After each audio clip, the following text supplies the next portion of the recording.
Good morning, everyone. Hoping everything is okay with you. Today, we will continue the discussion about the topic of international terrorism. Beginning with a quick review. So on Monday, I introduced the topic, primarily starting with a question, is this even an issue we should consider about? Why is this an important issue when it comes to the effects beyond the context of the threat here in the United States or in the Western world? And then we engaged in a long debate about definition of terrorism. Why do we need a definition? The different types of definition when it comes to official organizations, such as the United Nations or the different departments within the American government. How scholars approach that, the focus that scholars have on observable and objective aspects of terrorism, refraining from using aspects such as legitimacy as part of the definition, because legitimacy is a contested concept.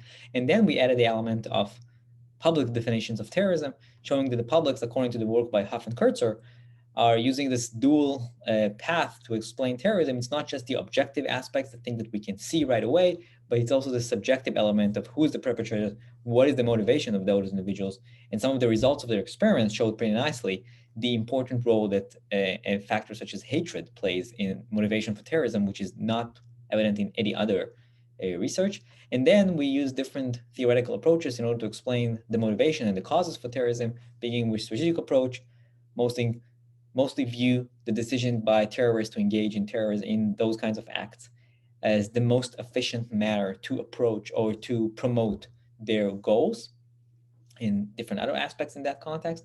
Then we compensated for some of the problems the strategic approach was unable to solve by using the organizational approach, showing how the inter-organizational, inter-group dynamics may lead to more terror attacks and how that's going to be different than the strategic approach, why terrorists are going to persist in certain types of actions, even though they appear to be inefficient because of organizational logic for that. And we did also that by using the ideological approach, focusing on different types of ideologies, a secular ideology or a religious ideology, and how that leads to different decisions when it comes to applying or engaging in terrorism, and what are the differences between a religious ideology based organizations to a secular type of organizations, who are they targeting, what do we expect to be the outcome in that context. So if you have any questions about that, as always, you are welcome to email them to me. Today we'll complete the discussion we started on Monday, and the focus will be first on the effects that terrorism has in different categories, and then we'll look at what tools governments have to counter these types of threats, and when and how likely they are to succeed in applying those kinds of tools. So we'll begin with the effects and talking about the political effects of terrorism. Overall, we address two central puzzles in this case. The first one is do terror attacks increase around election time? So some studies that have looked at those kinds of questions showed data that for a list of countries that in 2004 faced terror attacks, there was 400 attacks, and all those countries did not have terrorism. And those countries, those same list of countries which had elections during 2005, faced 761 attacks. So we see here the potential for correlation or any kind of relationship between elections and increase in the number of terror attacks. And if that really is the case, then the second puzzle that is being addressed is how do these attacks will affect the main outcome of elections, that is voting behavior. Right? So those are the two puzzles I'm going to talk about in the next few minutes. So let's begin with the timing of elections and the occurrence of attacks. So there's two possible outcomes in this case. One is what's called pre-election violence. The idea behind terror attacks in that context is that those attacks are intended to affect the process. As an example, we can think about the elections that took place in India in October of 1999. And to do that, we look at the 6 months, the beginning of the year of 1999, there was about 31 attacks.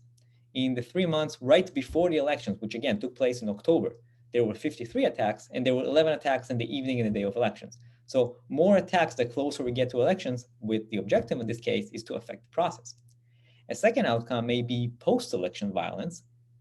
And the idea behind that is that attacks are intended to protest the results or the outcomes of the elections. And again, the example in this case will be from the Philippines in May 2007 elections. The week after the elections, there were 6 attacks.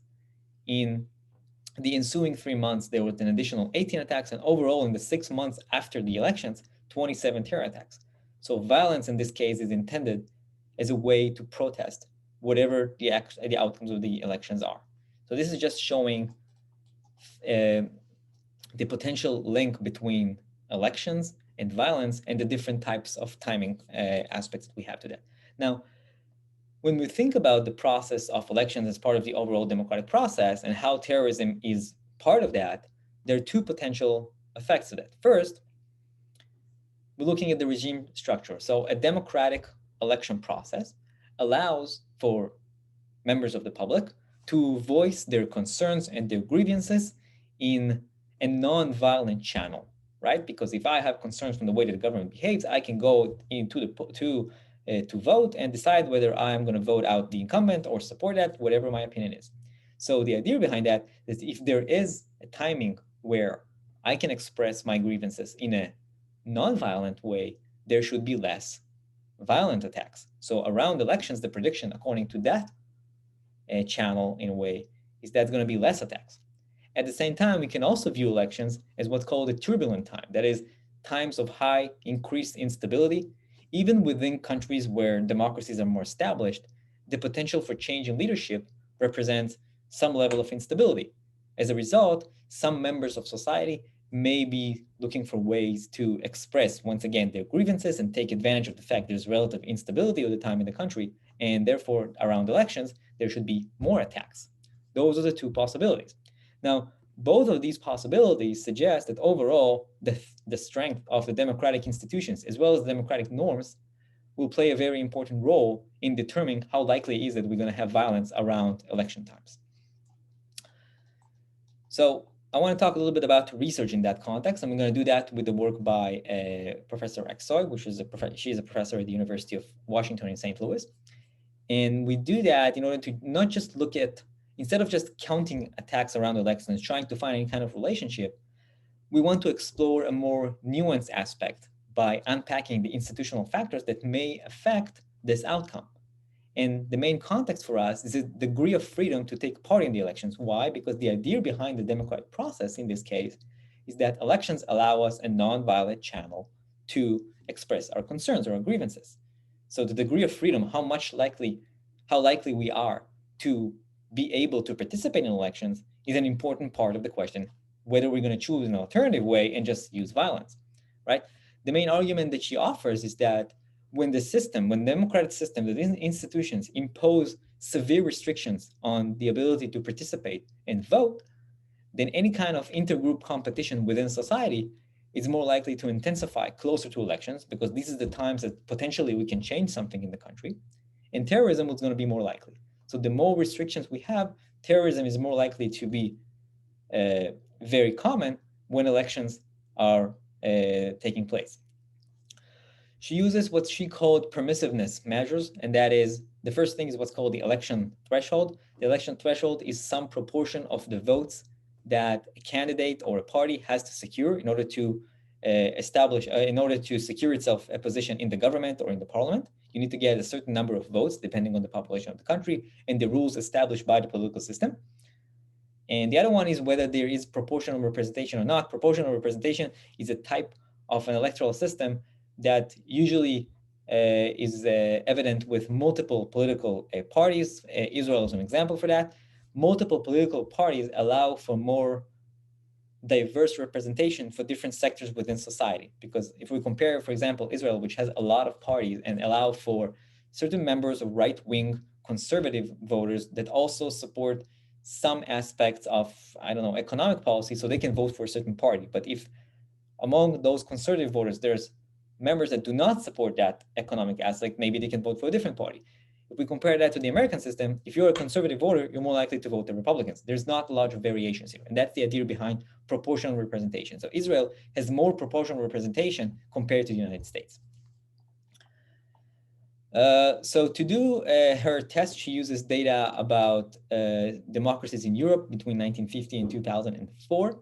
And her focus is on domestic terrorism incidents, because the argument is that transnational groups care much less about those kinds of institutional dynamics when they plan their attacks. So for that sense, if there is elections in Belgium now, domestic terrorism matters a lot more to the dynamic that we talk about here than attacks by Al-Qaeda, because Al-Qaeda doesn't care about participation in elections in Belgium. They care about their own goals. So that's where her focus is. So what does she find? This is a new way to show results, which I haven't shown you yet, and it's a pretty cool way to show results of those kinds of analysis. So we have this 3D figure, which allows us to account for the effects of multiple factors and how they translate to the results. We have here the x-axis, which represents the timing, how many months are left until the next elections. Lower values, of course, represents that elections are closer by. The y-axis represents the effective threshold. So that's the number of votes that needs to be secured in order to be part of the government. And the effective threshold here, higher values represent that you need more votes. So higher values represent more restrictions when it comes to being able to be represented as part of the government. And those two factors predict the z-axis, which is the expected number of attacks, right? And if we look, for example, at relatively close elections, 10 months away, and a very high threshold of 30, the predicted number of attacks should be somewhere around here, let's say. That's anywhere between 2.5 and 3 attacks. If we compare those 10 months to countries which the threshold is lower, so it's easier to be part of the system, that's going to be here. And the number of attacks that we should expect should be around a little less than 1. So that's how we see the difference between countries which have more restrictions on participation and less restrictions, also accounting for the duration or the proximity in terms of timing to the elections. The further away from elections we are, the effect on a number of attacks is less prevalent in this case. So this is one research which provides us with some sense about what are the potential political effects of terrorism. I want to look at some real-world examples and where terrorism may have played a substantial role in the outcomes in an election. And with that, I'm going to go back to my home state and go back to Israel. A couple of examples. In elections that took place in 1988 ended when a single mandate, which is a couple of thousands of votes, separate the two largest parties. So the incumbent party at the time won the elections by really a number of votes. It's less than 100,000 votes. And those very close elections were highly affected by the Intifada, the Palestinian popular uprising, which was raging at the time, and a lot of violence taking place. So terrorism had some effect on the close elections that took place at the time. And even more clear evidence for that is the events that took place around the election of 1996. So the elections were in May of 1996. There were a series of terror incidents, attacks that took place in Tel Aviv and Jerusalem during February and March of 1996, so very close to the elections. And some have argued, and there is some evidence to that, it's not the only effect, it's part of it, that those attacks have changed the support for the two candidates, because the incumbent at the time was Prime Minister Peres, was leading in the polls, was expected to win in those May 1996 elections. Eventually, the challenger, which is the current incumbent, by the way, it's Prime Minister Netanyahu, the challenger at the time, Netanyahu, has won by somewhere around 30,000 votes. And those terror incidents, which took place very close to the elections, had a substantial effect in the way that people were voting.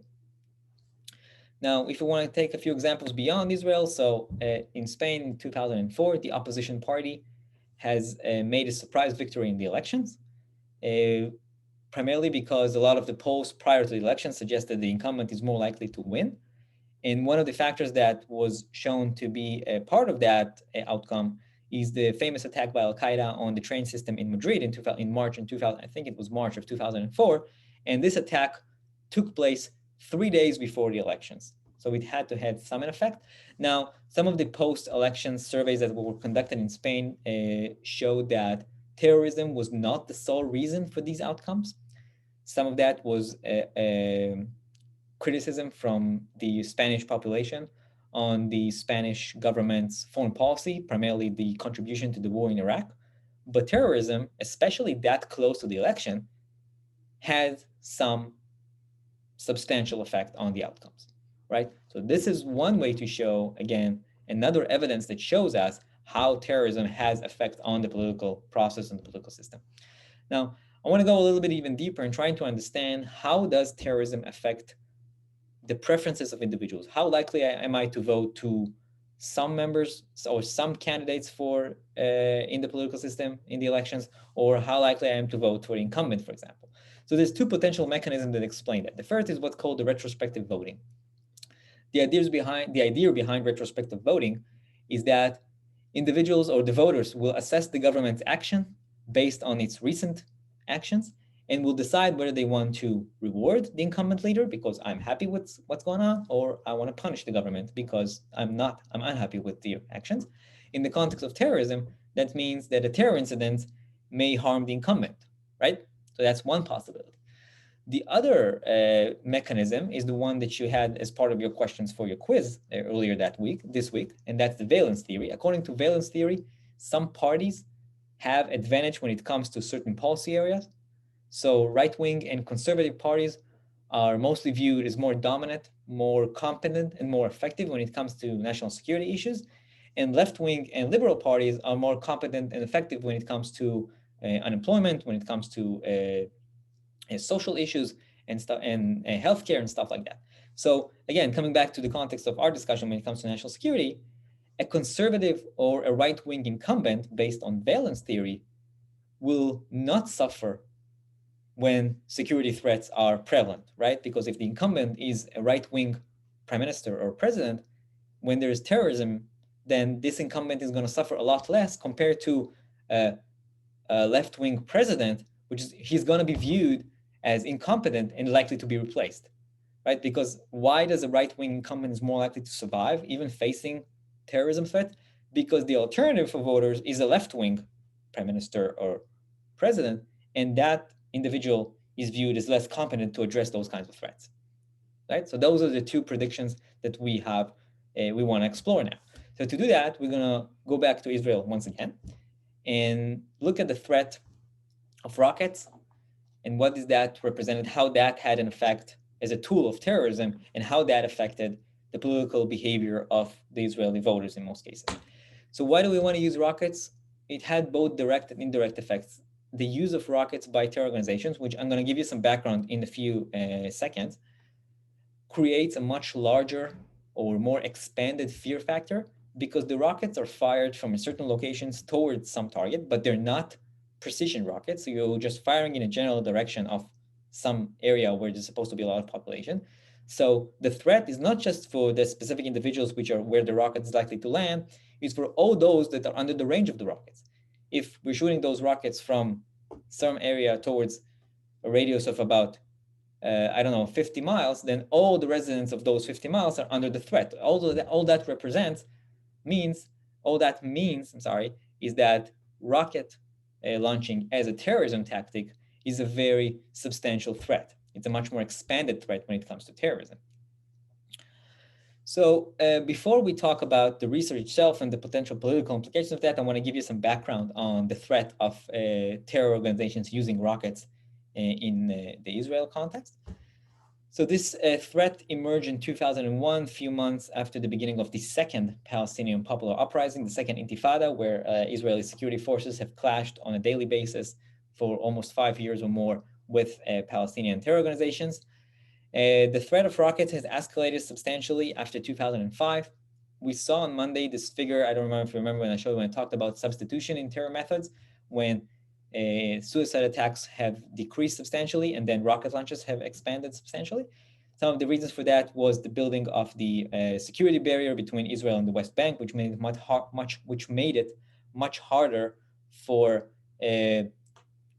suicide terrorists to go into the area of Israel, and also the disengagement of Israel from the Gaza Strip, which are also talked in some of the previous lectures, have had an effect of that because Hamas, which was the main organization using rockets early on, had a lot more freedom to operate in that area and launch from anywhere in the Gaza Strip.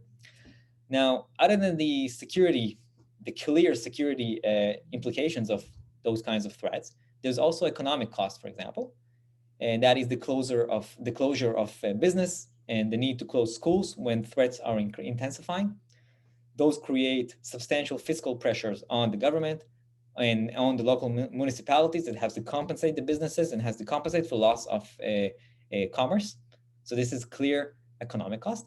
There's also a psychological cost as a result of those threats.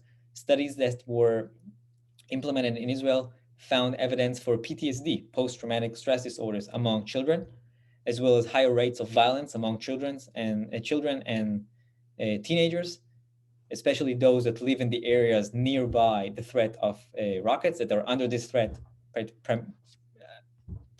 Those under the threat lived under those threats every day in their lives. There's also evidence for higher degree of anxiety and depression among adults. So overall, we can see there's a lot of potential ramification for those threats. So before we go into that, I want to give you a little bit more context of what exactly does it mean to live under that threat every day. So we'll begin with kind of a picture, a nice picture to show that. And that's the threat map. Now, to be clear here, I'm going to focus a little bit on the map. Just a second. There it is. Now it's clear, maybe. So this is Israel. This is where I live, by the way. Before I came here, this is where I lived in Haifa. Tel Aviv is here. This is Jerusalem. And this is the Gaza Strip. If you remember from a previous lecture, this is most of the rockets are fired from the Gaza Strip. My mom, by the way, lives in a small village right here. Now, what you see here, those small kind of rectangle or circles, are radius of the rockets. And the early rockets were mostly focused on the smaller cities and villages around the Gaza Strip. This is Sderot. I'm going to talk about that in a minute. And as you can see, the distance between Sderot and the Gaza Strip is somewhere around 6 miles or something like that. So the threat is immediate. And that immediacy of the threat, you can see in those small colored shapes here, which represent the time that there is between when the rocket is launched till it hits wherever that is it's going to hit. Now, Israel has developed an early warning system that identifies the launch of the rocket and provides early warning to the citizens. But if you live in Tel Aviv, you have about 45 to 50 seconds to find shelter once a rocket launch has been identified. But if you live somewhere around here, which is where, for example, as I said, this is where my mom used to lives, those individuals has about 10 seconds to find shelter. And those people live with that reality for a lot of years, since the early 2000s. The threat is maybe not as substantial it is today as it was 15 years ago, but early on, that was their daily lives. Now, so this is the range. And as I said, early on, the rockets were mostly focusing on the area around the Gaza Strip, very close. Today, the rockets that here, you can see that on your slides later if you want to look at that. Today, the rockets can get to much substantial ranges, and all the way they cover the vast majority of Israel territory. Okay, let's put this back on the full screen. There it is, and get back here. Okay, so that's the threat, and now you understand pretty much in terms of ranges. What exactly does it mean to live under that threat? If you want to look at that later on, you can click this video clip, and that's going to show you the link. But I'm going to show you that now. It's a short video that was filmed in the city of Sderot, which is, as I said, is about 5 miles from the border of the Gaza Strip. And that was the daily lives of the people that live in those cities, in those areas. Pretty much every day, the threat. When you listen to the video, you will hear the screaming of the people, the fear factor and how that's prevalent around here. And in that case, you're even going to hear the sound of the explosion of the rocket itself. So let's do that. No, let me just share my screen. There it is. It's a pretty short video. Let's watch it together.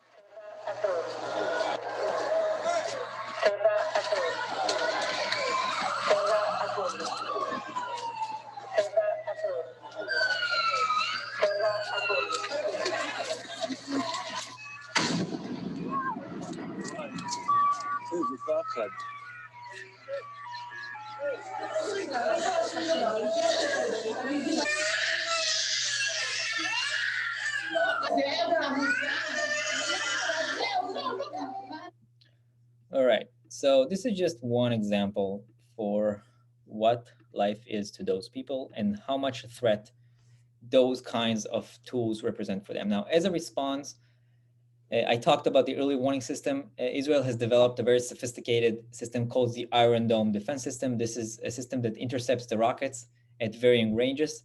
It's a mobile system that can be moved contingent upon the threat. It's also fully automated. It identifies the launch of the rocket and uses multiple projectiles in order to respond to that. So those are the things that Israel did, part of the things that Israel did in response to that, and the different advancement and technological innovations, and including within the Iron Dome defense system, has made the threat of rockets not as severe as it was early on, but it's still a pretty substantial threat to the people that live around that area. Let's get back to our research. We're going to talk about the work by Getmansky and Zaitsov, and they're looking at the idea of how does the threat of terrorism, in this case, the threat of being a victim of a rocket launch, affect the behavior in the polls for those individuals. How do those individuals will vote? And they're focusing on the context, on the factor of proximity, the distance of different localities in Israel from the Gaza Strip, which is where missiles are originating. The authors have used geospatial data on the distance from the Gaza Strip and to represent the threat of the rockets. The closer you are to the Gaza Strip, the more likely you are to be under the threat. And then tested how how that proximity affected the voting behavior of the citizens in that area. What the researchers found is that they found substantial support for the valence theory. That is, voters that were under the threat, they lived in the range of the missiles, are much more likely to support right-wing parties, and even more so in the case of Israel, support for nationalist parties. The effect that they found in their data is anywhere between 0.2 to 0.6%, which might seem small, but when you translate that to votes in the Israel election process, it translates to anywhere between 2 and 7 seats in the Israeli parliament, which I remind you again is 120 members in size. So anywhere between 2 and 7 votes can be important for being able to the composition of the government and being able to establish a government. So that's an important effect. They also showed that the public does not punish a right-wing incumbent, even though a right-wing incumbent in that case is showing clear failure or failed policy to address the threat. Because if you remember the map I showed you a couple of minutes ago, the threat began very close proximity to the localities around the Gaza Strip and has expanded all the way to the northern area of Israel. So right-wing leaders have been prime ministers primarily for the last 15 to 20 years. And despite the fact that they were the ones who were responsible to address that threat, they are not punished by the public facing those kinds of threats. So that's part of the findings that they have. So this has been a long introduction in a way to the political effects of terrorism. Now I want to talk about social and psychological effects. When I talked on Monday about the definition of terrorism and talked about the aspect of the efficacy, the efficiency of terrorism, one of the most important aspects was the terrorists have to create a psychological effect. Not only do they have to create those negative emotions among members of the public, those effects needs to take place not just among the targets or the victims of the attack. And here we have examples, some of the attacks. This is 9/11. This is one of the attacks in Israel over the last 15 years. And this is pictures from the terror attacks by ISIS in the United Kingdom over the last decade. So the creation of those negative emotions by terrorists needs to affect not just the direct victims, but the entire population. They need to create a wider psychological effect in order to be more effective in this case. And this is one of the clear findings in the context of social and psychological effect, is that terrorism creates wide-scale psychological effects. One of the most dominant results of a terrorism threat is a wide-scale anxiety or fear among the population. Anxiety and fear have several negative implications, including limiting cognitive capacity, because once we face those kinds of threats, we focus on the threat, and that is detrimental to any kind of other cognitive task we want to take part for, we want to engage in, such as information processing, as an example. Anxiety also increases sense of uncertainty, and anxiety is more likely to push us towards a risk-averse behavior. That is, we will engage in different types of actions that are mostly focusing on preventing us from being victims of this threat. So that's anxiety overall. And that has become a very important factor being studied by different scholars. So I talked about that, risk aversion and uncertainty. The work by Hadi and Associates focus on the American public. The events of 9/11 has provided a lot of access to public surveys and measuring public responses to terrorism. And in this specific research that I'm talking about now, they look at the different factors, individual factors, and how they shape public reactions or public perceptions to terrorism. they also account for proximity. So one of the things that they found in the individual level is the effects of gender, for example, or education. They found that women report higher degrees of anxiety, or more educated individuals report lower degrees of anxiety and fear. And we can think about that. I talked about that when I talked yesterday on Monday about terrorism overall. Think about the fact that, yes, terrorism is a very, very scary proposition, but what is the probability that I'm going to be a victim, considering the number of attacks in the United States and the population in the United States? That's the idea of where education takes place. And that's where many people suggested that the more educated individual, just they have better understanding of this mechanism, are less concerned about terrorism because they understand the risk is very, very low. Another factor they took into consideration, similar to the Getmansky and Zaitov paper, is the proximity. They found that those that live in the northeast of the United States display a higher degree of threat perception. Those that live in the New York City area display a high degree of anxiety. And they also tested how those kinds of reactions translate to support for different types of policies. So those that were very high in their threat perceptions were more supportive of a military retaliation. And those that were high in their anxiety responses were provided high degree of approval to President Bush. That's clear backlash to what the terrorists are trying to do. It's not going to lead to pressure on President Bush at the time to provide concessions to Al-Qaeda. It's actually rallied the public around the president. A related topic in this context is how do reactions to terrorism, similar, just as a threat perception, anxiety, fear, affect the support of the public for certain policies, but in the context of civil liberties. That is, how much are we willing to sacrifice of our civil rights in order to bolster national security? And this is a work by Davis and Silver, and they used over 1,000 respondents collected, as you can see, in the month after 9/11, in order to test how much those individuals are willing to concede some of their privacy and the human rights in order to engage in more, to be able to secure their country more, in that case, with different policies. So overall, in the results, we see here, this is the more general breakdown of the results. We see that there's overall more support for civil liberties, but not as much. There's 45% among the respondents that support security over civil liberties. And we're looking at particular types of policies. Some of them are kind of concerning. We have 54% of the respondents support requiring national ID cards, which you're going to have to show to any kind of law enforcement or official representative that requires that, something which is not very prevalent here in the United States. There is even not insignificant amount of support for monitoring of phone and emails, which again, it's a direct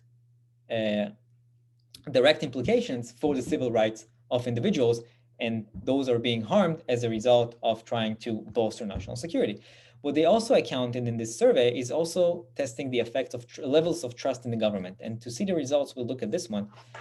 What this figure shows us, we have here different categories of how much do you support the government. Most of the time, always, never. We have here the predicted support for civil liberties. And the lines represent different levels of threat perception. So the bold line represent very, very high threat perceptions, and those lines represent less.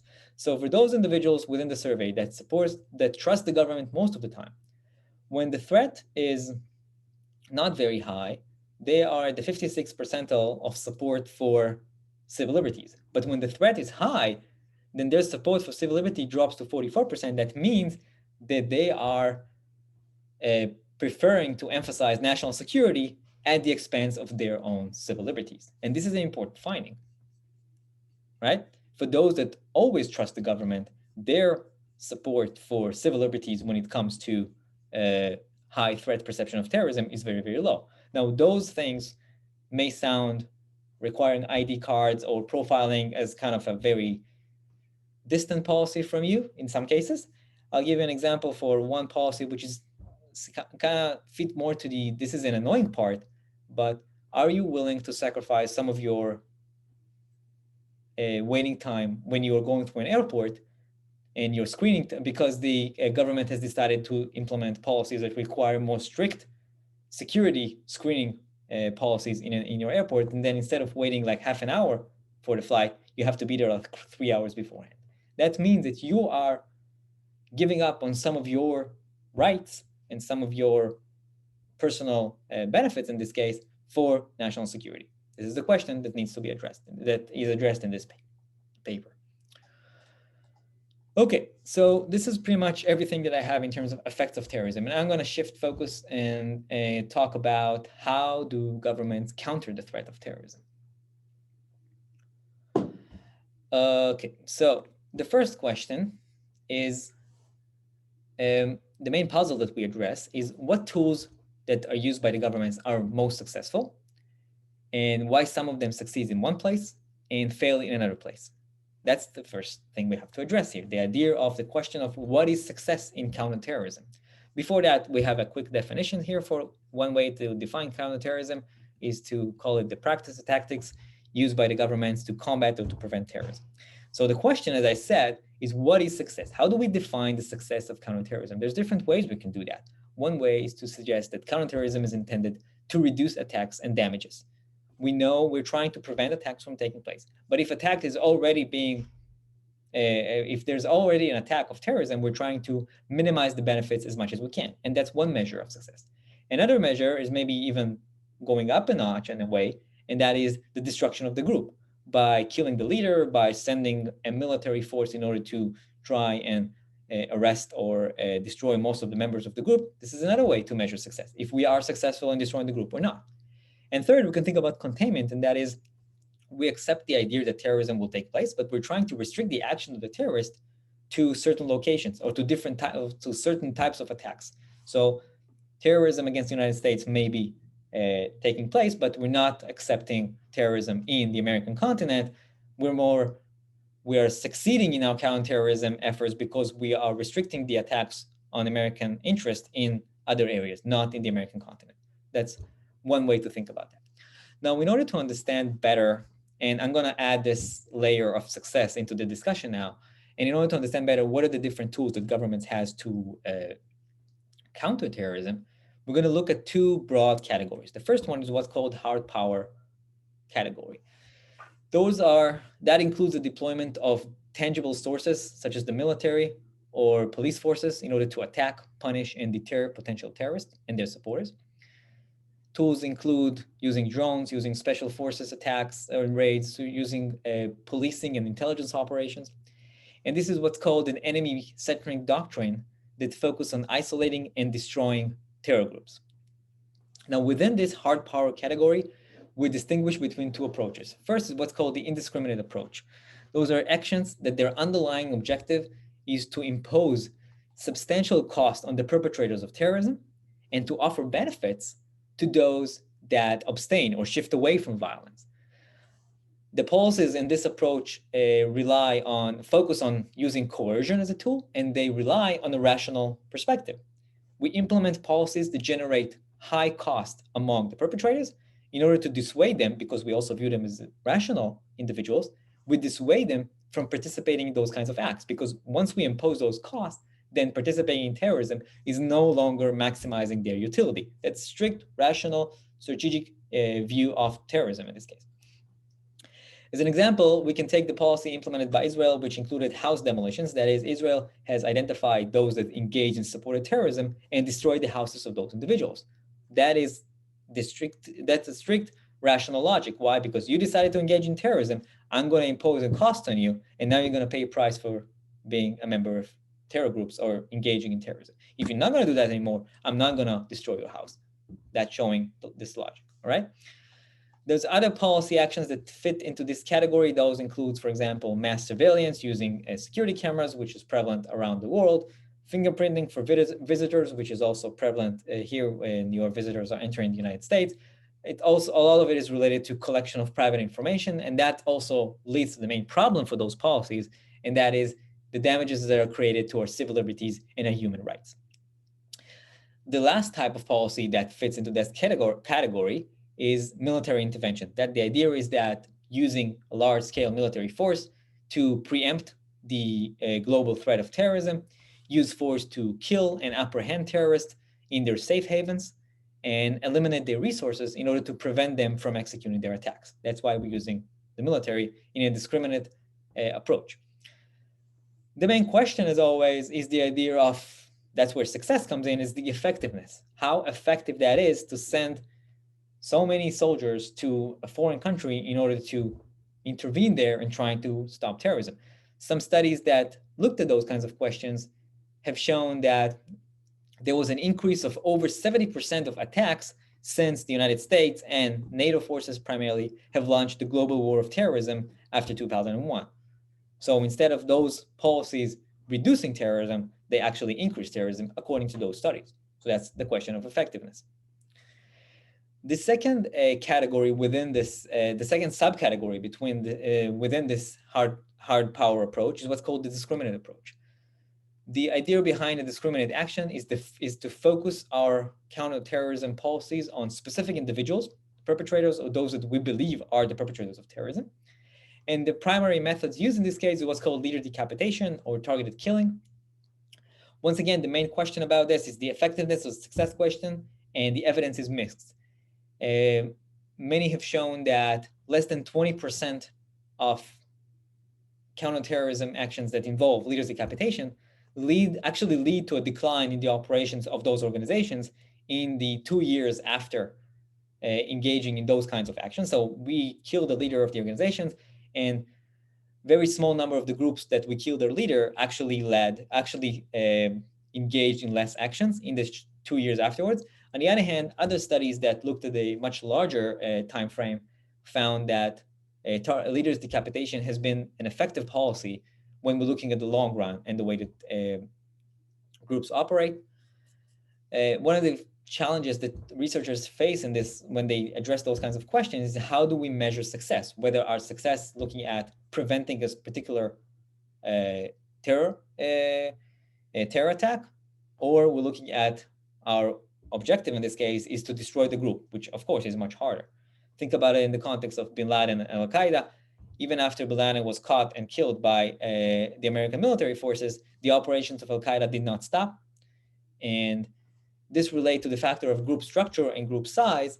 Researchers have shown that for large groups, which are mostly decentralized, and Al-Qaeda is an example for that, even killing one leader is unlikely to be successful in leading them to hold their operations because somebody else will take his place. Now, this kind of method, such as leader decapitation, is more successful when you face groups which are more centralized and are smaller, because then this idea behind the, cutting the head of the snake, which is the famous saying that goes along with this policy, is more likely to be successful.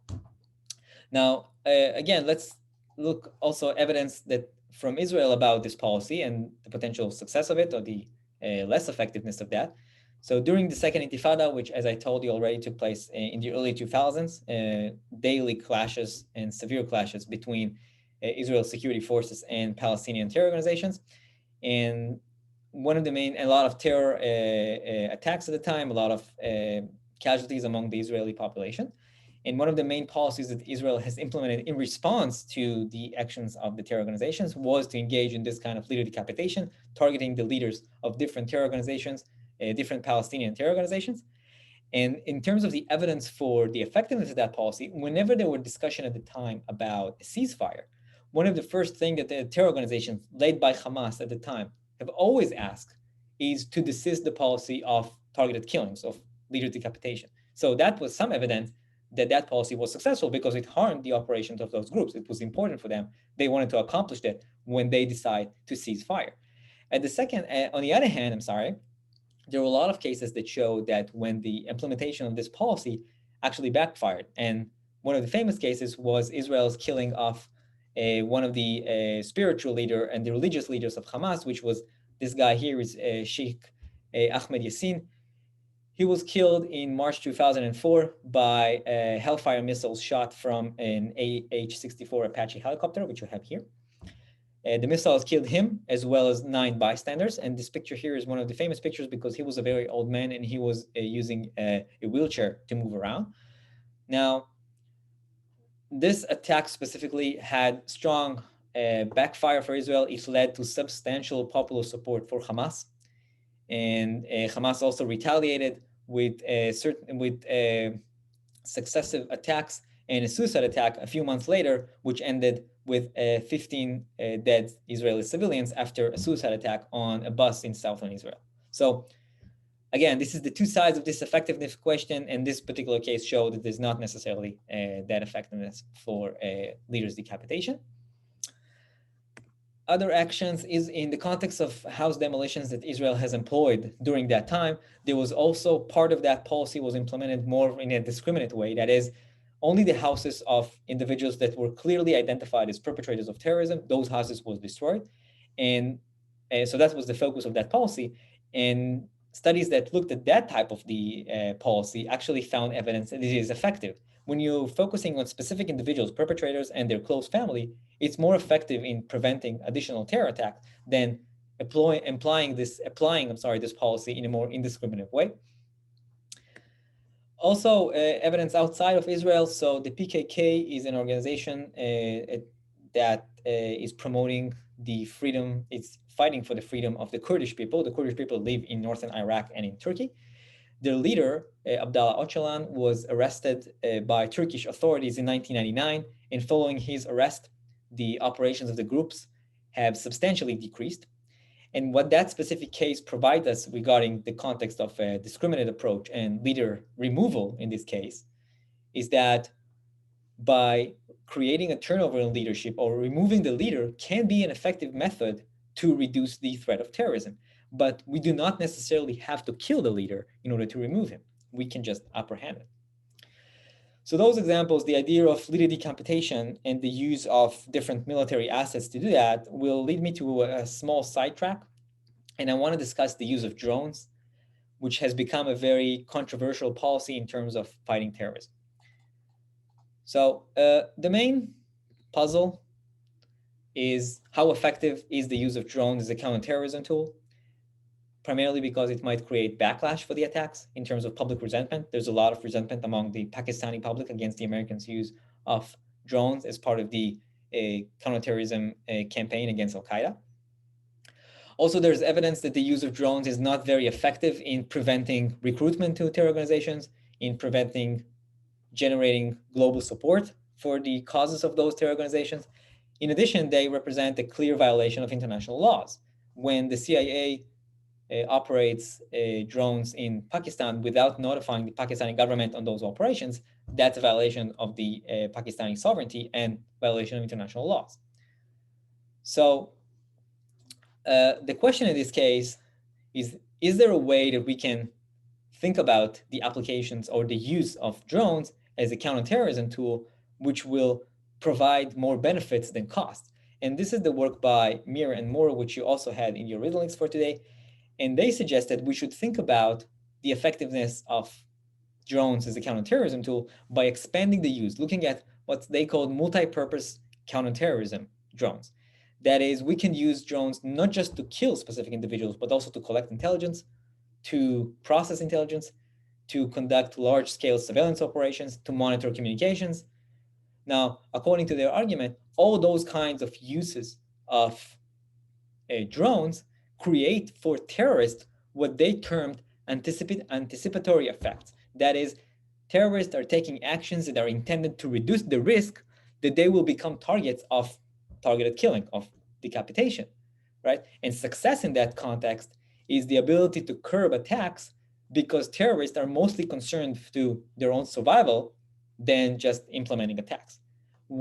That's the argument. When we use drones, not just to kill those individuals, but overall in order to conduct a more a general policy to surveil, to track terrorists, we are actually incentivizing them to take actions that are intended to secure their own survival, and they have less time to invest in planning operations.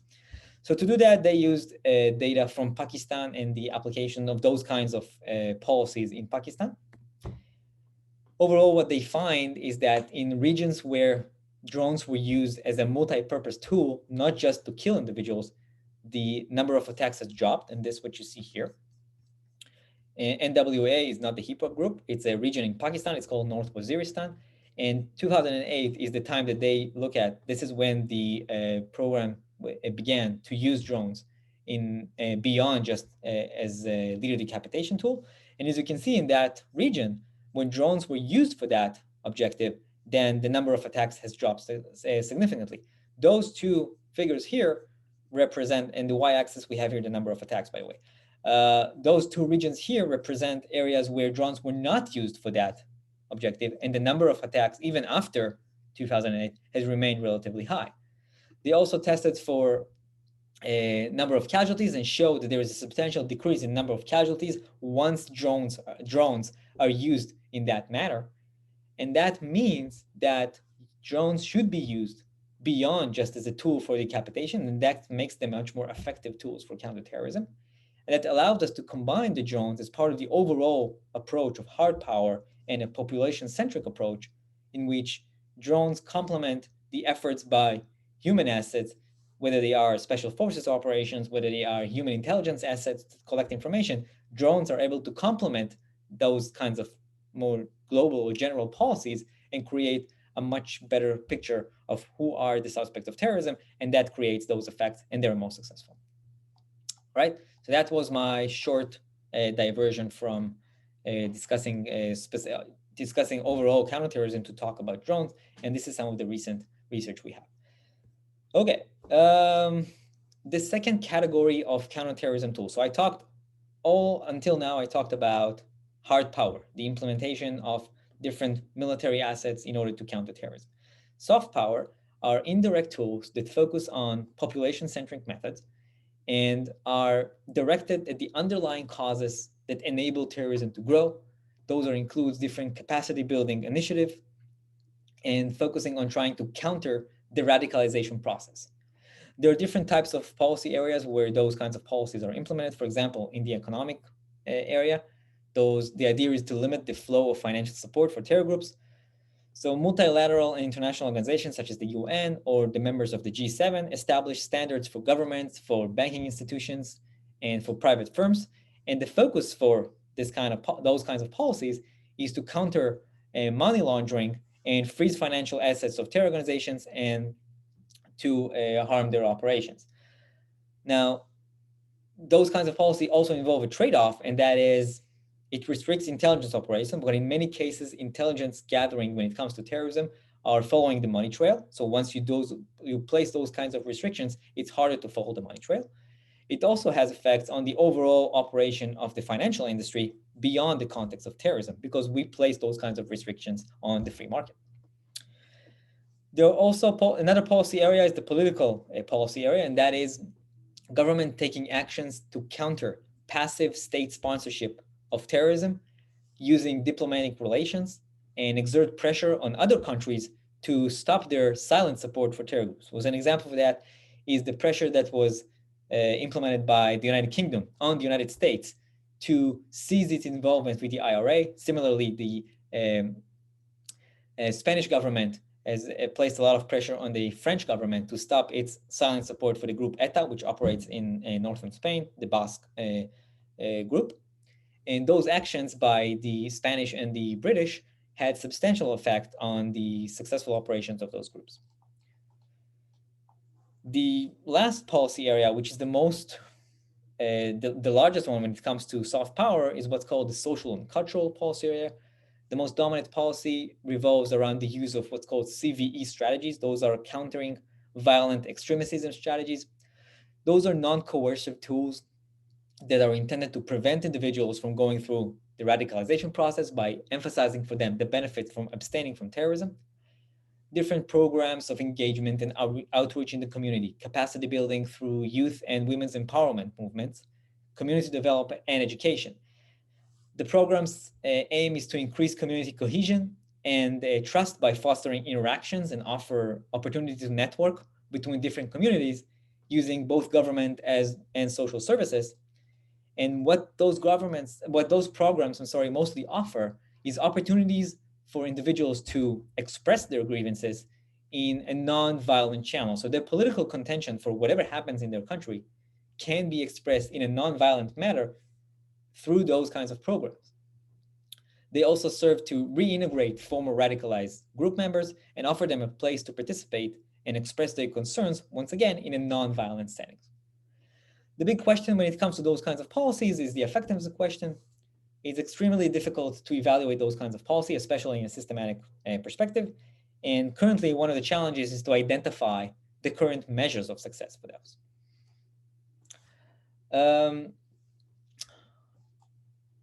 From the application of some of those programs, especially in Western Europe, there are some lessons that we have learned.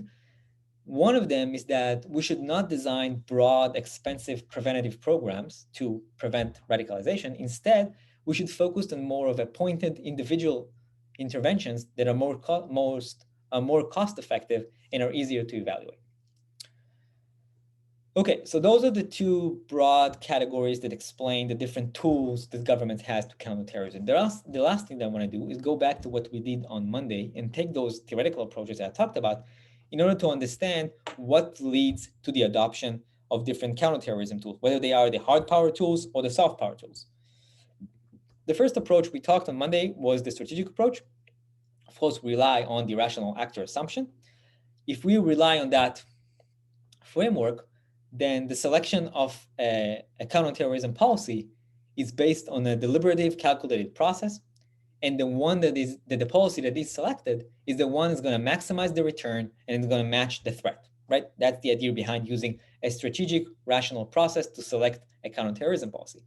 In addition, a policy that fails to be productive should be abandoned and replaced with better options. That's the idea of feedback. I talked Monday about the idea of updating based on rational approach. We get feedback from the environment. If our behavior is inefficient, we change it. And that's where this is how it is implemented in the context of counterterrorism policy. An example for that is, again, a study that was conducted in Israel in 2008. It showed that when terror attacks increase and become more lethal, and then in the following 14 days, the Israeli response is a lot more aggressive. So again, this is a counterterrorism policy that is based on the extent of the threat, and that should match the threat. So when the threat is very high, our response to that is going to be very aggressive, in a way, very repressive. Okay, that's one evidence of that. What we can do, stay with this approach, is to relax a little bit the unitary actor assumption and look at how different aspects within the political system affect the selection of a counterterrorism policy, still staying within this prism of a strategic interpretation of terrorism. So the main question in this context is why should the government emphasize a certain counterterrorism policy when in most cases terrorism is not the most significant security threat that countries face? I talked about it a lot early on Monday, right? And the answer for that is that terrorism is a salient issue for the public. And because politicians in democracies primarily want to win elections and survive in office, they have to satisfy public demand. So governments, in response to threats of terrorism, even if they're not the most important threat in that context, will implement different policies that are going to demonstrate to the public that they respond to the threat. Those kinds of policies are more likely to be visible types of actions, such as placing concrete barriers in public places, using metal detectors. These are visible actions that the governments will implement in response to threats of terrorism, trying to satisfy the public's concerns about those kinds of threats. At the same time, governments can also implement other types of options. Those fit under the category of covert action, the intelligence operations, including infiltration of terror groups, arresting terrorists, and research and past evidence has shown that the covert types actions are more effective in preventing terrorism. Now, so again, if we're following this rational process, if covert actions are more effective, we should implement those. But the evidence and the reality tends to show that the governments will actually highlight the more visible types of actions because those actions are going to satisfy public concerns, right? Covert action may be more effective when it comes to preventing terrorism, but the public does not see public action. So covert action does not have potential political benefits when it comes to political survival. So the end result of this whole process is that governments will adopt a suboptimal counterterrorism policy because the politicians are making those kind of strategic calculations. They're thinking that, yes, there's a threat of terrorism. The public is very concerned. We should implement actions that the public will see that we're doing something about that. This is a strategic calculation, right? But essentially, those policies are less effective in terms of actually curbing terrorism, right? So this is a strategic approach to think about counterterrorism. Let's also talk about organizational approach. This approach focuses on internal dynamics within governments and counterterrorism agencies and how those kinds of dynamics shape the proposed strategies and policies to face the threat of terrorism. One factor that has been found in research that's relied on this approach is the importance of the security structure within the state. That is, who dictates the design of counterterrorism policy, whether it is the military or the police, is more powerful in inserting their input into the design of national security and counterterrorism policy. And now the incentives for all that are based on organizational dynamics. That is, the will or the objective of the organizations, first and foremost, to survive and to influence as much as possible. So any agency, whether it is the military, whether it is the intelligence agency, whether it is the police force, will work very hard to promote their own view at the expense of other views, even if that means that the overall policy that's going to be implemented is less optimal. And why is that? Again, organizational dynamics.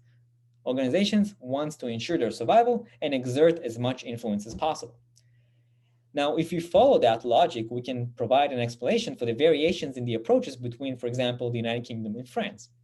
In France, the military and the intelligence agencies play a very dominant role in shaping counterterrorism policy, while in the United Kingdom, this is more of a national police force approach. And that's going to explain why France tends to adopt a much more aggressive military-focused approach compared to the more legal type criminal justice approach, which is more prevalent in the United Kingdom. So that's one factor. Similarly, we have the interagency rivalry when it comes to counterterrorism, and that also fits with this idea of fight over influence. An example to that is the tensions between the Pentagon and the White House when Richard Clarke, which was head of the organization within the American government, that pushed for a much more aggressive types of actions against the threat of Al-Qaeda well before 9/11. He recommended taking aggressive actions such as using special forces, but he faced substantial pushback from the Pentagon, and most of his propositions were rejected. So that's another aspect of it. And that part of that was this idea of hostility between different organizations which are rivaling, which are fighting over influence on the counterterrorism policy of the United States. Another famous mechanism when it comes to the organizational approach is what's called the SOPs, Standard Operational Procedures. These are the standards and the routines that large organizations subscribe to and tend to follow. Now, those routines and procedures have a very useful purpose, very good purpose. They're intended to prevent chaos in times of crisis, and they ensure that the members of the group, of the organization, follow very simple or very clear procedures to address the challenges. The problem is that when organizations will automatically respond to different crises, and it'll implement those kinds of procedures without carefully considering the context and how much do those procedures fit to the issue at stake. An example to that is the way that the British Army has responded to the conflict in Northern Ireland, what's called the Troubles. There is a very good series of documentaries by the BBC on the Troubles, and you can find it on YouTube. I highly recommend that. I think it's called The Troubles and British Involvement in Northern Ireland. You can look for that. It's actually very interesting. Now, in this context, the example is that the British government assumed that the colonial experience that Britain had up until the 1960s, 1970s offered very clear guidelines for military operation in civilian settings. So the British government never adjusted the orders how the military should operate in a civilian settings, never set a very clear objectives for the soldiers, the British soldiers that faced the Tyrian security in Northern Ireland. And because there were no clear guidelines, what the army did in that context was just to follow their own standard operational procedures. So whenever there was extended violence and more tensions in Northern Ireland, the army responded with home raids, imposing severe curfews, using very aggressive crowd control measures during protests, and escalating the violence. And all that actually intensified and led to Bloody Sunday, which took place in January of 1972, when 14 protesters died with clashes with military forces. So this is part of the factors we can think about when we talk about organizational implications and how that affects counterterrorism policy selection. The last approach we talked about was the ideological approach. This approach explains the choice of certain policies based on the ideas, the norms, and the beliefs that the country has, and how that shapes their perception of different security threats. For example, we can consider the differences in perceiving 9/11 and the global terrorism threats between different countries. So for the United States, it was an act of war. And as a result, because of that, because of that belief that shaped the response, which was a very aggressive military response. How do we respond to an act of war? With a very aggressive policy. For Germany, it was a criminal action, which the response for that in the German standpoint was using a police approach. For Japan, as an example, it was a political crisis which required a response using political solutions. Now, these variations are a function of the different historical experiences and practices facing these types of security threats, as well as the perception of those countries which are different regarding their relations with other global actors. Now, another use of this approach is to explain how beliefs by members of the public shape their support for different types of policies. And with that, we have different factors. One of them, for example, is what's called ethnocentrism.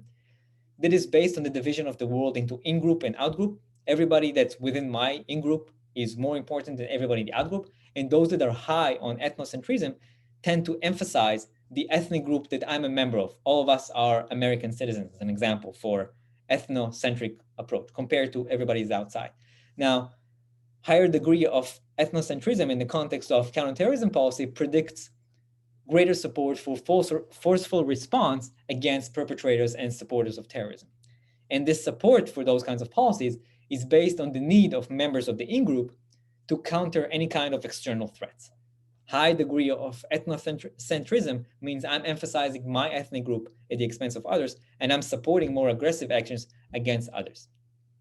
Another factor which was very powerful is authoritarianism.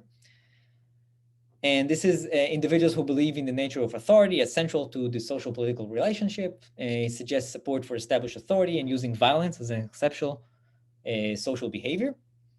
And again, studies show that those who are high with those kinds of factors are more likely to support offensive and repressive counterterrorism measures. So this is how ideologies and different belief systems have an effect on different support for different policies. All right, before I'm talking about the summary of today's topic, I'm going to stop for the attendance word. That's the word week. Week.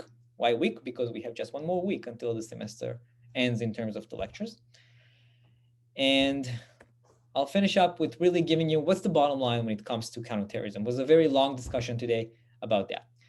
So one thing we have learned is that an indiscriminate repressive actions are unlikely to succeed, usually backfire, creating more support for terrorism and reducing the legitimacy of the state that tries to fight terrorism. Think about the way that the US is perceived in Afghanistan, facing the threat of Al-Qaeda, the criticism over Israeli action, Israeli indiscriminate repressive action facing the Palestinian terrorism threat. That's one thing. We also learned that there's another approach, which is the discriminate policy. The main method is the leadership decapitation. But the success or the effectiveness of this approach is a lot more context dependent. And factors such as the organizational size, the organizational structure, and the situation matter a lot for our assessment of how effective that is as a counterterrorism policy. And finally, soft power approaches have the most promise and potential, primarily because they emphasize the benefits of abstaining from terrorism and radicalization instead of talking about the cost, that this is the focus of the hard power approaches that I talked about. The difficulty in this case is the implementation of those kinds of policies, and it's very hard to assess their effectiveness because in many cases they involve high political risks, and there is a need to establish mutual trust with the perpetrators or the former perpetrators. So as you can see, this was today a very long discussion about counterterrorism and different aspects of it. And as I said, there's a lot more to talk about. If you want to read more, as always, you are more than welcome to read more.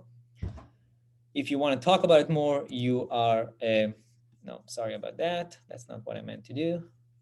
If you want to talk about it more, you are more than welcome to come to Friday class or office hours next week and talk about it more. With that, I am done for today, and I will see you on Friday and next week. Bye, everyone.